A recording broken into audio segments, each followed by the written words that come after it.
গৌর গোবিন্দের বিরুদ্ধে যেইভাবে যুদ্ধ করে মুসলমানদেরকে রক্ষা করেছেন, হয়তো অদূর ভবিষ্যতে আল্লাহ রাব্বুল আলামিন এমন একজন শাহজালাল, শাহপরান, শাহ মাকদুম তিতুমির বানিয়ে দিবেন, যার নেতৃত্বে ইনশাআল্লাহ ভারতবর্ষ আবার মুসলমানদের হাতে আসবে। ঠিক কিনা?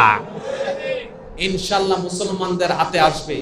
এই ভারতবর্ষ, আজকে যে আপনি ভারতবর্ষ দেখছেন এত সুন্দর করে সাজানো, এগুলা কিন্তু হিন্দুরা সাজায় নাই, এগুলা সাজাইছে মুসলমানেরা। এগুলা হিন্দুরা সাজায় নাই। মুসলমান শাসকরা শত শত বছর শাসন করেছে ভারতবর্ষ। ওই শত শত বছরে, হাজার বছরে একজন হিন্দুকে জোর করে কালিমা পড়তে বলে নাই। এটা ছিল মুসলমানদের শাসক। বিএনপি সরকার ক্ষমতায় এসেছে আজকে 3 মাস। বলেন তো এই 3 মাসে কয়টা মূর্তি ভাঙা হয়েছে? কোথাও কি মূর্তি ভাঙার সংবাদ পেয়েছেন? কোথাও মন্দিরে হামলা সংবাদ পেয়েছেন আপনারা? কোন হিন্দুকে হত্যা, হিন্দুকে নির্যাতন করার সংবাদ পেয়েছেন? আমরা তো দেখি না।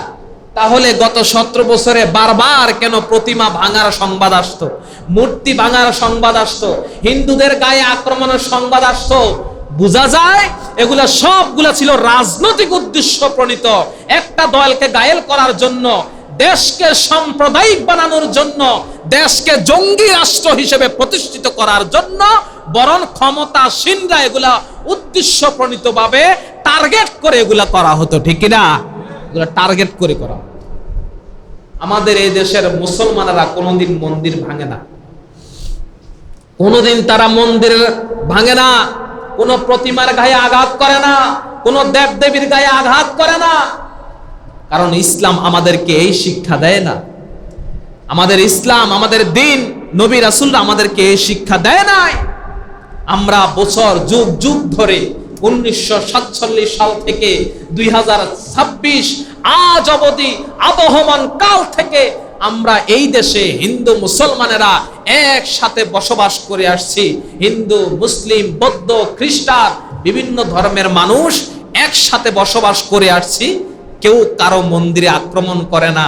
তাদের যখন পূজা হয়, আমাদের মাহফিল আমরা 2-1 দিন পিছাই দেই।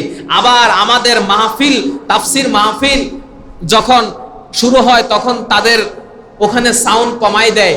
এইটাই আমাদের সৌন্দর্য, এইটাই আমাদের সৌন্দর্য।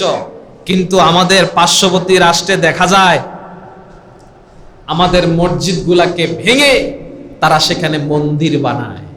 তারা ডাইরেক্ট বলে এই ভারতে আর কোনো মসজিদ থাকবে না, আর কোনো মুসলমান থাকবে না। সরাসরি তারা ঘোষণা দিয়ে দেয় এই ভারতের মাটিতে কোনো মসজিদ থাকবে না। পশ্চিমবঙ্গে কট্টরপন্থী সেই বিজেপি সরকার আবার ক্ষমতায় এসেছে।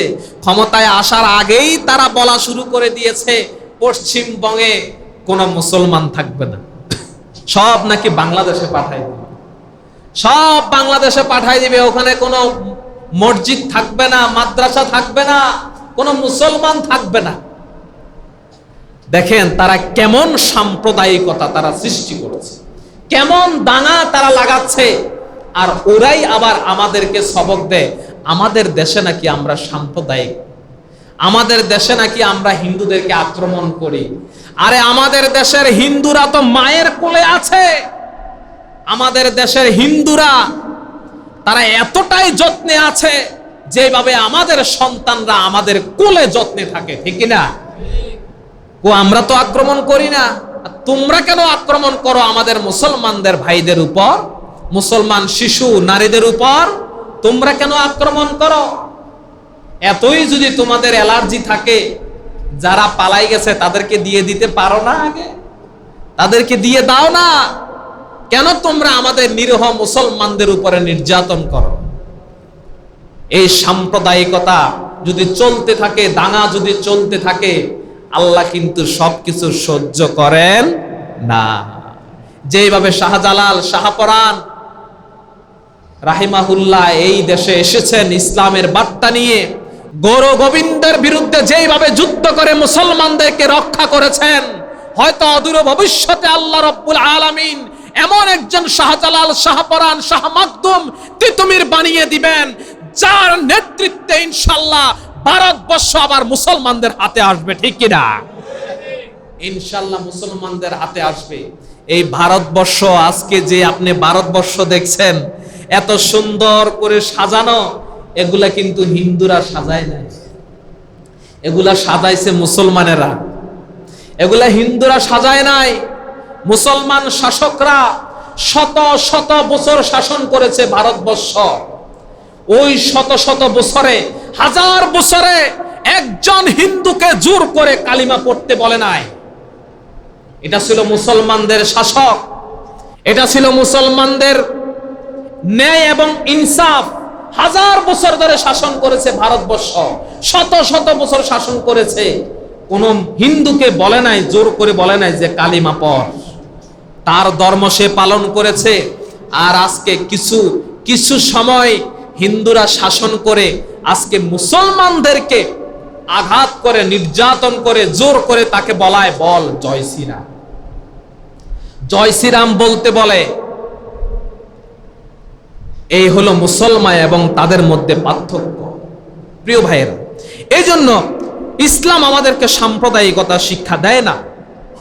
ইসলাম আমাদেরকে অন্য ধর্মের উপরে, ধর্ম সংখ্যালঘু যারা আছে, আমরা সংখ্যালঘু বলি না, তাদেরকে আমাদের এই ভাই বলি।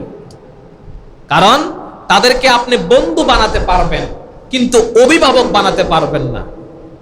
কোরআনের কয়েকটা আয়াত আছে এই সম্পর্কে, যে ইয়া আইয়ুহাল্লাযীনা আমানু লা তাত্তাখিদুল ইয়াহুদা ওয়ান নাসারা আউলিয়া। আল্লাহ রাব্বুল আলামিন বলেন, হে ঈমানদারেরা, ইহুদি এবং নাসারাদেরকে তোমরা বন্ধু রূপে গ্রহণ করো না। আউলিয়া, আউলিয়া এটা হলো বহুবচন শব্দ, এক বচন হলো ওয়ালি। ওয়ালি অর্থ হলো বন্ধু, অভিভাবক, গার্ডিয়ান, বেশ কয়েকটা শব্দ আছে ওয়ালি। এখন আউলিয়া এটা বহুবচন, এটার অনেকগুলা শব্দ, আমরা এটাকে বন্ধু রূপে বলি, কিন্তু এটার আরেকটা শব্দ আছে গার্ডিয়ান, অভিভাবক।